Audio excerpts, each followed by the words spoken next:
अतुल सुभाष और मानव शर्मा के साथ जो हुआ, ये देखकर भारत के पुरुष इस वक्त बहुत डरे हुए हैं।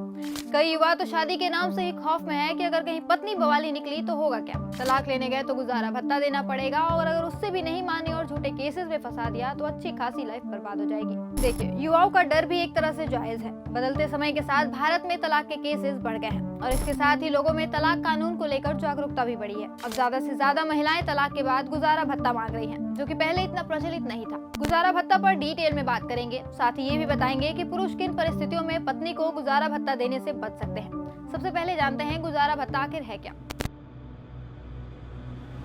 जब एक व्यक्ति दूसरे कमजोर या अक्षम व्यक्ति को खाना, कपड़ा, घर, एजुकेशन और मेडिकल जैसी बेसिक जरूरत की चीजों के लिए आर्थिक मदद करता है तो उसे गुजारा भत्ता यानी मेंटेनेंस कहते हैं। गुजारा भत्ता दो तरह का होता है, अंतरिम गुजारा भत्ता या अस्थायी भत्ता। फिर आता है परमानेंट गुजारा भत्ता या स्थायी भत्ता। जब मामला कोर्ट में लंबित हो तो उस दौरान के लिए जो गुजारा भत्ता तय किया जाता है वो अंतरिम गुजारा भत्ता होता है। जैसे तलाक का कोई केस यदि कोर्ट में गया तो अंतिम फैसला आने तक कोर्ट एक धन राशि तय करता है। जब तक मुकदमा चलेगा, पति को वो तय रकम पत्नी को गुजारा भत्ता के रूप में अदा करनी होगी। फिर आता है परमानेंट गुजारा भत्ता। तलाक के अंतिम फैसले में कोर्ट के द्वारा तय की गई राशि पति को आजीवन पत्नी को देनी होती है। इसके साथ कई बार कुछ नियम और शर्तें भी हो सकती हैं, जैसे कि जब तक पत्नी दोबारा विवाह न करे आदि। इसे ही परमानेंट गुजारा भत्ता कहते हैं। अब भत्ता कितना होगा ये कई चीजों पर निर्भर करता है। पति की आय, संपत्ति, जिम्मेदारियों आदि को देखते हुए कोर्ट ये तय करता है। गुजारा भत्ता तय करते समय न्यायालय इन 5 बातों का ध्यान रखता है: तलाक या सेपरेशन का कारण, गुजारा भत्ता देने और मांगने वाले दोनों पक्षों की कमाई के स्रोत, महिला की आर्थिक स्थिति, जरूरतें और जिम्मेदारियां, पति की आर्थिक स्थिति और जिम्मेदारियां जैसे कि बच्चे, माता पिता और आश्रित ब्लड रिलेशन वगैरह। वैसे तो ज्यादातर केसेस में पति को ही पत्नी को गुजारा भत्ता देना पड़ता है, खासकर जब तलाक का केस हो। लेकिन कुछ परिस्थितियां ऐसी भी हैं जब पत्नी गुजारा भत्ता मांगने की हकदार नहीं होती। जैसे पत्नी अगर बिना किसी वाजिब कारण के पति से अलग रह रही हो, पति पत्नी आपसी सहमति से अलग रह रहे हो, पत्नी पढ़ी लिखी हो और कमा रही हो, पत्नी का किसी और से रिलेशन हो, या फिर पत्नी ने दूसरी शादी कर ली हो। एक सवाल और आता है लोगों के मन में कि अगर पत्नी कामकाजी और आर्थिक रूप से आत्मनिर्भर है तो भी क्या पति को उसे गुजारा भत्ता देना होगा।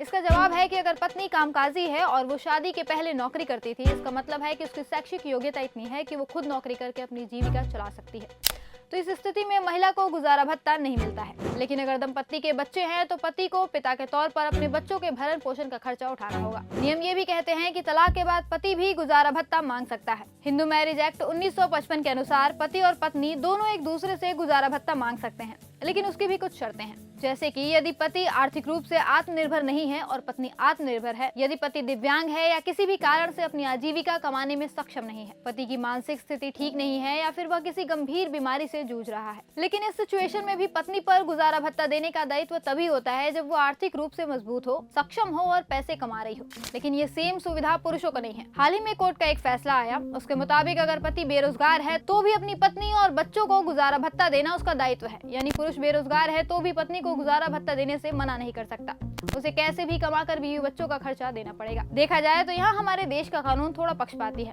और कहीं न कहीं ये हमारे देश का कानून ही है जिसकी वजह से आज पुरुष समाज खुद को काफी कमजोर और असहाय महसूस कर रहा है। कानून ज्यादातर मामलों में महिलाओं का साथ देता है, कुछ महिलाएं इसका गलत फायदा उठा रही हैं और पुरुषों को प्रताड़ित कर रही हैं। ऐसे में जरूरत है हमारे देश के कानून में थोड़े सुधार की, तब जाकर पुरुषों को कुछ राहत मिलेगी।